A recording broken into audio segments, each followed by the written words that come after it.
Oh boy. So this title combines a genre I'm not a big proponent of with a pretty obvious target audience that I'm not a part of.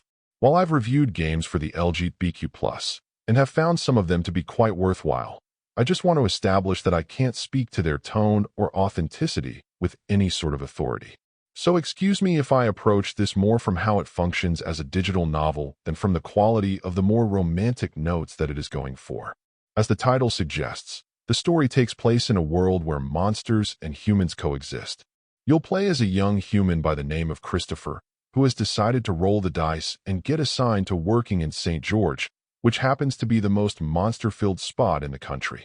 What follows depends quite a bit on which of the four primary characters you meet and find yourself most drawn to. These include the flirtatious Vincent the vampire, the more confounding Sebastian the mummy, the family-oriented Ben the werewolf, and even Isaac the android. In general, I can't say that aside from the monster theme, this ends up feeling incredibly different than the average romance title of this kind. You do have the ability to make some choices, and that can have an impact on a good or bad ending with any of the given romantic interests, but on the whole it is what it is. The artwork at least works, and isn't quite as static as some of the other titles out there. There's also at least some voice work, which is a nice touch, but it's more sporadic in nature. I'll give it credit for offering up a different flavor than the norm, but it's obviously going to have only pretty niche appeal. Overall, my final score for the game ended up being a 6.